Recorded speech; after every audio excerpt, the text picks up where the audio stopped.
Hello दोस्तों, study with Raghavendra sir के इस यूट्यूब प्लेटफॉर्म पर मैं राघवेंद्र सर आपका बहुत बहुत स्वागत करता हूं।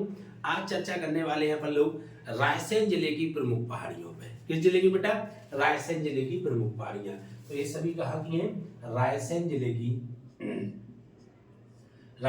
की पहाड़ियों पे आज चर्चा करेंगे अपन लोग, जो कि बहुत ही महत्वपूर्ण है और एक एक पहाड़ी पर चर्चा करेंगे। तो सबसे पहले आपके सामने ये जो पहाड़ी दिख रही है, देखिए यहाँ पे देखा लिखा होगा विनायक की पहाड़ी, लाख ज्वारी पूर्वी की पहाड़ी, लाख ज्वारी पश्चिमी की पहाड़ी, मुनि बाबा की पहाड़ी, भौनरावली की पहाड़ी।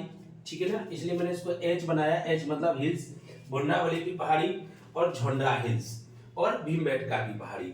सबसे पहले तो इन इतनी पहाड़ियों को एक बॉक्स में अपन बंद कर देंगे, क्योंकि ये सभी पहाड़ियों का समूह कहलाता है भीमबेटका की पहाड़ी। ये सभी इतनी याद रखना है, इनकी टोटल संख्या 7 होगी। 1 2 3 4 5 6 7। ये सभी पहाड़ियां क्या कहलाती है बेटा? भीमबेटका की पहाड़ी। इनको क्या कहते हैं? इन सभी को मिलाकर के कहा जाता है भीमबेटका की पहाड़ियां। ठीक है ना, किसकी पहाड़ियां? भीमबेटका की पहाड़ियां। तो भीमबेटका की पहाड़ियां की संख्या कितनी है? 7 है। और ये सभी भीमबेटका की जो पहाड़ियां हैं ये आपको मिलेंगी बेटा ओबेदुल्लागंज तहसील में। ओबेदुल्लागंज तहसील में। और इन्हीं पहाड़ियों के बीच से ऐसी बहती हुई जाती है बेटा बेतवा नदी। कौन सी नदी? बेतवा नदी ऐसी बहती हुई जाती है। तो अच्छे से चीजें याद रख के चलना। बिल्कुल आपसे पूछ सकते हैं कि भीमबेटका की पहाड़ियां या भीमबेटका की गुफाएं किस नदी के तट पर हैं? तो आपका आंसर क्या होगा बेटा? बेतवा नदी। तो इन पहाड़ियों के बीच से बहती हुई जाती है बेतवा नदी। कौन सी नदी? बेतवा नदी, राइट। और इन्हीं पहाड़ियों पर आपको देखने को क्या मिलेगी बेटा? याद रखना, भीमबेटका की गुफाएं, जो कि कहां पर है? रायसेन जिले की ओबेदुल्लागंज तहसील में। तो आपसे पूछा जाए कि भीमबेटका की पहाड़ियां कहां पर हैं, तो रायसेन में। किस नदी पर है भीमबेटका की पहाड़ियां? तो बेतवा नदी पर।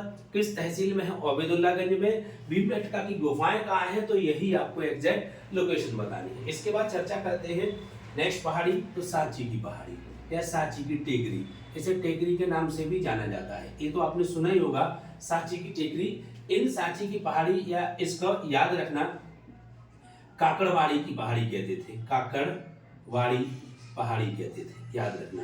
काकड़ीवाड़ी पहाड़ी कहते थे या काकड़वाड़ी इसे कहा जाता।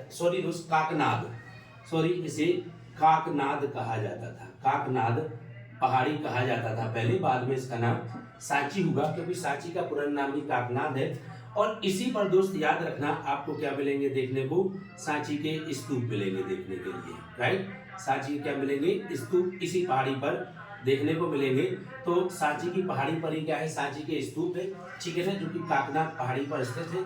इसके बाद चर्चा करते हैं रायसेन की नेक्स्ट पहाड़ी पर, तो वो है असरफी की पहाड़ी। कौन सी पहाड़ी दोस्त? असरफी की पहाड़ी। इसी असरफी की पहाड़ी पर आपको गिन्नौरगढ़ का किला मिलेगा। कौन सा? गिन्नौरगढ़ का क्या मिलेगा? किला मिलेगा। ये वही किला है दोस्त, याद रखना, जो तोतों के लिए प्रसिद्ध है। किसके? तोतों के लिए प्रसिद्ध है। क्वेश्चन आ चुका है बेटा कि मध्य प्रदेश का कौन सा जिला तोतों के लिए प्रसिद्ध है? तो गिन्नौरगढ़ का किला, जो कि रायसेन में है। तो ये थी रायसेन जिले की प्रमुख पहाड़ियां, जो कि याद रखना एग्जाम के पॉइंट व्यू से महत्वपूर्ण है। भीमबेटका की पहाड़ियां, जिनकी टोटल संख्या 7 है, जिनमें सबसे पहले ऊपर से देखते हैं तो विनायक की पहाड़ी, दूसरी बेटा लाख ज्वारी की पहाड़ी, जो लाख ज्वारी पूर्वी, लाख ज्वारी पश्चिमी, मुनि बाबा, भौनरावली, भीमबेटका, झोंडा और भीमबेटका। ये सभी भीमबेटका की 7 पहाड़ियां थी।